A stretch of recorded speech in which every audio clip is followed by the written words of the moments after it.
ये लिखा है अनंत प्रकाश ने। लिखते हैं, मेरे प्यारे सद्गुरु, एक बहुत गहरी अनुभूति होती रही है जिसको मैंने कई बार आप सभी मित्रों से बांटना चाहा, लेकिन हिम्मत नहीं जुटा पाया कि कोई क्या सोचेगा। अनुभव रख रहा हूँ। मैं जब भी अपने सद्गुरु के सामने आता हूँ, आपका चेहरा देखने मात्र से मुझे एक सुखद अनुभूति होती है, लेकिन जब आपके पास आकर आपके चरणों में मैं अपना सिर रखता हूं तो उस समय की जो अनुभूति है उसके लिए मेरे पास कोई शब्द नहीं है, क्योंकि न जाने कैसे अनुभूति घटती है। शब्द बस इतना ही दे सकता हूं कि एक गहरी शांति, एक गहन निर्विचार की अवस्था मुझे सहज ही प्राप्त होती है, जो शायद कई घंटे ध्यान करके भी नहीं प्राप्त होती। ये क्यों होती है ये मैं नहीं बता पाऊंगा, लेकिन यह अनुभूति मेरे जीवन की सबसे गहरी अनुभूति है। मैंने सारा जीवन अध्यात्म की खोज के लिए गंवाया कि कोई ऐसा गुरु मिले जो परमात्मा से मुझे मिला दे, लेकिन जितने मिले सबके सब खाली कोई कहता है कि ये करो या वो करो, लेकिन कुछ भी करने से मुझे संतुष्टि नहीं प्राप्त हुई।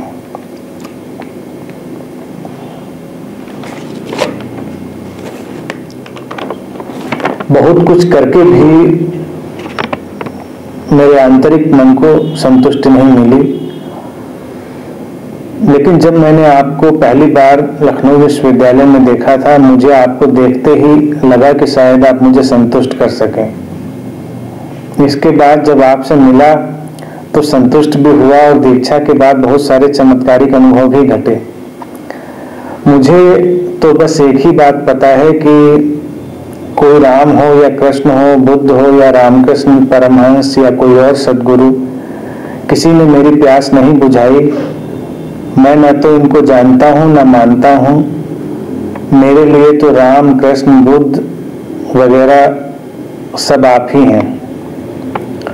जिसने मेरी प्यास बुझाई बस मैं उसी को जानता हूँ और मानता हूँ। मुझे ऐसा लगता है कि आप मेरे लिए ही इस धरती पर कुछ समय के लिए विजिट करने आए हैं।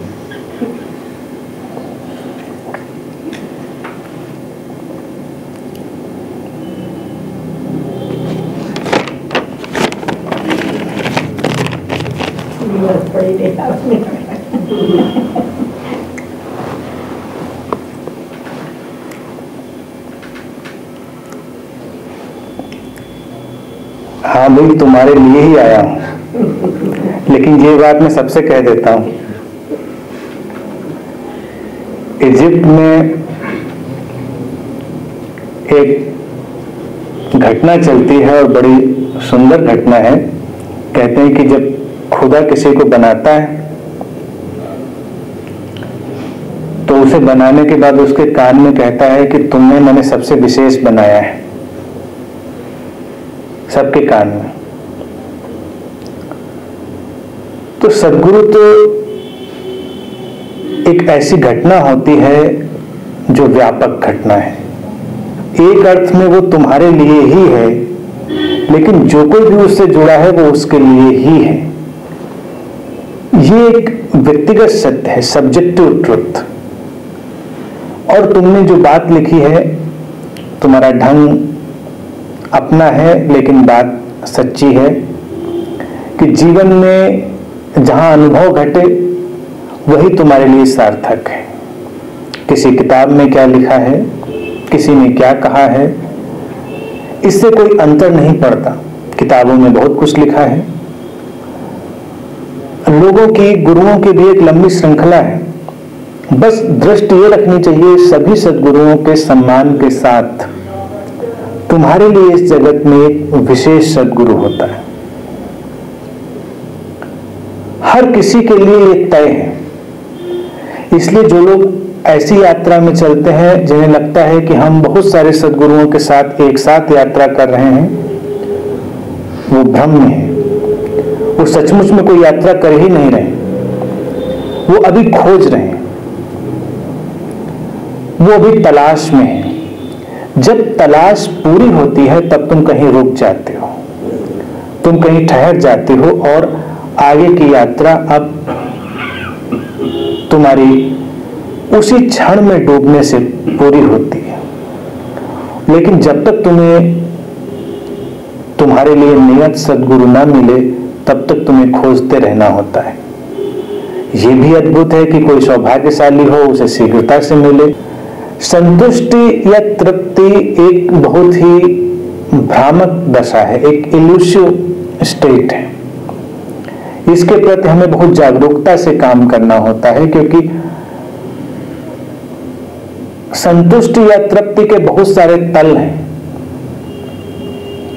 अलग अलग तल पर व्यक्ति संतुष्ट होता है, तृप्त होता है, लेकिन बहुत सारी संतुष्टियां बहुत ही क्षणभंगुर होती हैं, कुछ देर में विदा हो जाती, ज्यादा देर टिकती नहीं। संतुष्टियां वो भी होती हैं, लेकिन कभी कोई संतोष की अवस्था तुम्हारे भीतर इस प्रकार उतरती है कि वो सतत बन जाती, कांस्टेंट हो जाती है। और विरोधाभास ये होता है कि उस संतोष की अवस्था के साथ ही तुम्हें बेचैनी और असंतोष की गहरी दशा भी पकड़े होती है। गहरे में कहीं तुम आश्वस्त हो, संतुष्ट हो, लेकिन साथ ही साथ कोई बेचैनी तुम्हारे अंदर बहुत तीव्रता से पनप रही होती है, और वो बेचैनी ही तुम्हें आगे ले जाती है। ये विरोधाभास इतना विचित्र रहस्य है कि अक्सर लोग इससे चूक जाते हैं। अगर तुम संतुष्ट हुए और कोई बेचैनी ही ना आई तो ये संतुष्टि थोड़ी देर में चली जाएगी, लेकिन जब वास्तविक संतुष्टि का बीज तुम्हारे भीतर गिरता है तो असंतोष की आग भी तुम्हें पकड़ लेती है। ये दोनों घटनाएं एक साथ होती हैं, और दोनों घटनाओं का एक साथ होना ही तुम्हें गति देता है, यानी कि स्थिरता और गति का एक अद्भुत सामंजस्य पैदा होता है।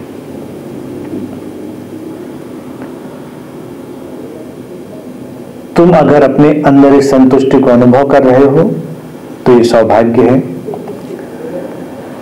फिर तुम एक बात और लिखते हो जो सुंदर भी है और सत्य भी है और खतरनाक भी है, कि तुम जब मेरे पैरों में सिर रखते हो तो तुम्हें गहन ध्यान की अनुभूति होती है।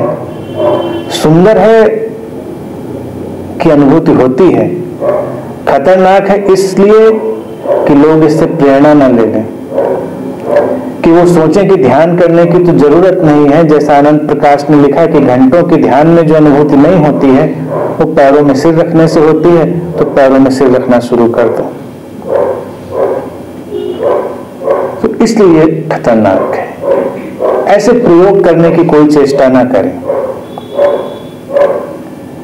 ये व्यक्ति व्यक्ति पर निर्भर करता है, इसका विज्ञान भी है, लेकिन जब तुम किसी भी घटना का उपयोग करने की कोशिश करते हो वो खंडित हो जाती है और प्रभाव नहीं डालती। जब तुम सद्गुरु के पैरों में प्रेम पूर्वक बिना किसी आशा के बेसर्त भाव से निर्दोष हृदय से झुकते हो तो वो शून्यता, वो ध्यान की दशा तुम्हें पकड़ लेती, क्योंकि सद्गुरु शरीर में दिखाई तो देता है लेकिन वो एक ऊर्जा का प्रवाह है। तुम थोड़े खाली होते हो, वो ऊर्जा तुम्हारे अंदर बह जाती। ये संसार की दुर्लभ घटनाओं में से है, लेकिन अक्सर सद्गुरु पैर छूने से रोक देते हैं, मना कर देते हैं। वो इसलिए क्योंकि फिर लोगों के अंदर उपयोगिता की दृष्टि आ जाती है, और जब भी उपयोगिता की दृष्टि आ जाए वो तुम्हारे ध्यान को खत्म करने लगती है।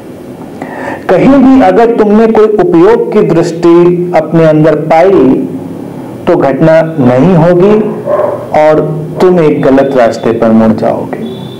अगर कोई इसलिए आकर मेरे पैर छुए कि इससे ध्यान की अनुभूति होगी तो कभी भी नहीं होगी, क्योंकि उसने एक लक्ष्य बनाया है, उसने एक उपयोगिता की दृष्टि पैदा की है और ध्यान है उपयोगिता की दृष्टि से बाहर होना, प्रेम पूर्ण होना। तुम्हारे साथ इसलिए घटा क्योंकि तुमने ऐसी आशा नहीं रखी थी, तुम प्रेम पूर्वक झुके थे।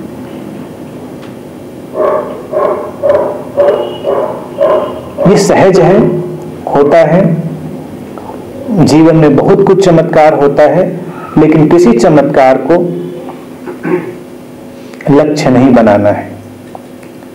जब भी कोई लक्ष्य बनाएगा मार्ग से भटक जाएगा। जैसे तुम इस बुद्धा स्पेस में बैठो, तुम मेरे साथ बैठो, तुम गहरी से गहरी ऊर्जा से भर सकते हो, तुम गहरी से गहरी शांति से भर सकते हो, लेकिन ये प्रेम की दशा है। तुम इसका लक्ष्य बनाकर जब बैठना शुरू करोगे तो ये भटकाव बन जाएगा। तुम ऊर्जा लेने के लिए नहीं बैठ रहे हो यहां पर, तुम बस बैठ रहे हो और ऊर्जा घट रही है। तुम शांति का लक्ष्य लेकर नहीं बैठ रहे हो। लक्ष्य जैसे ही तुम बनाओगे तुम्हारे जीवन में तनाव प्रवेश कर जाएगा और तरह तरह की विकृतियां प्रवेश कर जाएंगी, क्योंकि तनाव आशा के कारण बनता है। फिर तुम आशा रखोगे और फिर तुम्हारी आशाएं ही तुम्हें विचलित करेंगी। व्यक्ति के जीवन में चमत्कार घटते हैं, बहुत छोटा सा विज्ञान है चमत्कारों के घटने का, ज्यादा बड़ा विज्ञान नहीं है कि व्यक्ति एकदम आशा रहित हो जाता है, पूरी तरह खाली, और चमत्कार घट जाता है। कभी कभी जीवन में तुम सब कुछ छोड़ देते हो, कोई आशा नहीं बचती और उसी क्षण चमत्कार घट जाता है। और जब तक व्यक्ति आशा से भरा है कि ऐसा हो जाए, ऐसा हो जाए, तो ये हो जाए उसे तनाव में डालता है और फिर घटना नहीं घटती। ध्यान भी इसी प्रकार की एक चीज है कि वो करने से नहीं होती। अगर ध्यान करने से होता तो उसको बहुत टेक्निकली डिजाइन कर दिया जाता और सबको करवा दिया जाता। हालांकि उसकी विधियां हैं, डिजाइन है, लेकिन वो डिजाइन और विधियां केवल इशारे भर हैं। चाहे जितना किसी को करवा लें, लेकिन ध्यान घट जाएगा इसकी कोई गारंटी नहीं होती। ध्यान भी तब घटता है जब व्यक्ति खाली है, अपने आप को उसने बीच से हटा लिया है, छोड़ दिया है, सरल हो गया है, कोई आशा नहीं है उसके भीतर, बस वो बैठा है। और इस केवल बैठे होने की, केवल खाली होने की अवस्था में ध्यान उसके भीतर प्रकट हो जाता है। भाषा में तो लोग जरूर उपयोग करते हैं कि ध्यान करना, लेकिन ध्यान किया नहीं जाता। ध्यान के लिए तुम प्रतीक्षा करते हो, और जब तुम्हारी प्रतीक्षा बहुत ही निर्दोष और सरल होती है तो वो तुम्हारे ऊपर घट जाता है। इसीलिए कई बार ध्यान करते करते लोग बहुत तनावग्रस्त हो जाते हैं। उनको लगता है कुछ हो नहीं रहा, बहुत कर रहे हैं, बहुत प्रयास कर रहे हैं, बहुत मेहनत कर रहे हैं, लेकिन कुछ हो नहीं रहा। और जितना वो प्रयास करते हैं उतना ही तनाव बढ़ जाता है और उतना ही ध्यान उनसे दूर हट जाता है। एक दिन वो कोई प्रयास नहीं कर रहे हैं, बस बैठे हैं, प्रतीक्षा है, प्रतीक्षा का आनंद ले रहे हैं और ध्यान घट जाता है। चमत्कार भी जीवन में ऐसे ही घटते हैं। तो अनंत पद के मित्रों से मेरा यही कहना है कि इस पैरों में सिर रखने की घटना का कोई लक्ष्य न बनाएं, उससे कोई फायदा नहीं होगा, कोई परिणाम भी नहीं घटेगा। ये बहुत गहरा विज्ञान है और ये उतना ही गहरा है जितना गहरा प्रेम है। और जब तक तुम्हारे हृदय में ये बेशर्त प्रेम न प्रवेश कर गया हो, इसको डिवाइस की तरह उपयोग मत करना। जब बेशर्त प्रेम होगा तो तुम्हें भी पता होगा और सद्गुरु को भी पता होगा, और तब झुकने का प्रयास नहीं करना होगा, झुकना सहज हो गया होगा। और सहज झुकी हुई अवस्था में तुम्हारे भीतर परम चेतना प्रवेश कर जाती है। और फिर इस झुकने के लिए शरीर की भी जरूरत नहीं है, तुम कहीं भी झुक जाओगे और वो चेतना तुम्हारे भीतर प्रवेश कर जाएगी। तुम अपने कमरे में, सड़क के किनारे चलते हुए, कहीं भी तुम, और कभी तो झुकने की दशा यह है कि तुम्हारा शरीर भी नहीं झुका होगा और तुम अंदर से पूरी तरह झुक गए होगे और चेतना तुम्हारे भीतर प्रवेश कर जाएगी। अक्सर तो लोगों के शरीर झुकते हैं, वो कहाँ झुकते हैं, वो तो बिल्कुल तने हुए खड़े रहते हैं और शरीर पूरा का पूरा झुक गया होता है। जिसका शरीर झुका है और वो तना हुआ खड़ा है तो घटना नहीं होने वाली। किसी का शरीर तो वैसे का वैसा खड़ा है लेकिन वो भीतर से पूरी तरह झुक गया है तो घटना हो जाएगी। देखने वाले को दिखाई भी ना देगा कि हुआ क्या और घटना हो जाएगी। इसीलिए कर्मकांडों में मेरी रुचि नहीं है। मैंने तुम्हें प्रारंभ से ही ये बात कही कि कर्मकांड एक डिसेप्शन है। वो दिखावा इसलिए बन जाते हैं क्योंकि तुम्हें लगता है कि तुम कुछ कर रहे हो और वस्तुतः तुम कुछ भी नहीं कर रहे हो। अब जैसे पूजा है, पूजा एक आंतरिक भावदशा है, वो क्रियाकांड नहीं है। अगर क्रियाकांड ही पूजा होता तो सब संसार एक अद्भुत सौंदर्य से भर गया होता, लेकिन ऐसा होता नहीं। क्रियाकांड हमेशा सरल पड़ते हैं। तुमने कुछ किया, अगरबत्ती जलाई, दिया जलाया, फूल चढ़ाए, आरती करी और अपने काम से लगे। लेकिन एक भावदशा है जब तुम कुछ कर नहीं रहे हो लेकिन भावदशा ने तुम्हें आविष्ट कर लिया है, तुम्हें पजेस कर लिया है। तो हो सकता है तुम दिया जलाओ, हो सकता है ना जलाओ, हो सकता है तुम कोई क्रिया करो, हो सकता है ना करो, लेकिन वो तरंगें, वो जो भावदशा है वो पूजा बन गई होती है और तब परमात्मा तुम्हारे निकट होता है। अन्यथा तुम सब कुछ करके भी उससे दूर बने रहते हो और कई बार तुम्हारी क्रियाएं तुम्हें छुपा लेती हैं। जब लोग छुपना चाहते हैं तो बहुत सारी क्रियाएं करते हैं। जैसे पैर छूना है, इसको लोग कई कारण से करते हैं। एक तो बहुत प्रेम में, और दूसरा जब लोग छुपना चाहते हैं, किसी बात से बचना चाहते हैं तो आसान ये पड़ता है कि सीधे पैरों में झुक जाओ। तो देखो चेहरा भी छुप जाता है, तुम्हारे चेहरे का भाव भी नहीं दिखा, तुम्हारे अंदर क्या चल रहा था ये भी नहीं दिखा, तुम छुप गए। तो बहुत बार लोग केवल अपने से बचने के लिए, अपने को छुपाने के लिए भी पैर जैसी छूने की घटनाएं करते हैं और तब वो बचे रहते हैं। तुम्हारी क्रियाएं तुम्हारे लिए दीवार बन जाती है। और कभी कोई प्रेम से भरकर भी पैर छूता है और तब तो ऐसा घटता है कि प्रेम से भरकर वो प्रवेश कक्ष में करेगा और लोगों को पता चल जाएगा कोई आ गया है। यानी कि प्रेम तुम्हें प्रकट कर देता है, वो छुपाता नहीं। इसीलिए प्रेम खतरनाक होता है। प्रेम में इसीलिए लोग जाना नहीं चाहते। तुम लाख छुपना चाहो, प्रकट हो जाए, तुम प्रकट हो जाओगे।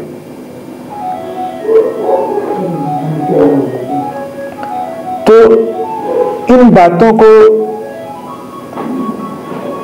तुम देखोगे कि क्रियाएं उतनी महत्वपूर्ण नहीं है। क्रियाओं से ज्यादा महत्वपूर्ण है भाव। भाव से चमत्कार घटते हैं और जब भाव से चमत्कार हो सकते हैं तो तुम्हारे हाथ एक पूंजी लगी हुई है, तुम उसका उपयोग कर सकते हो, फिर कोई बाधा नहीं।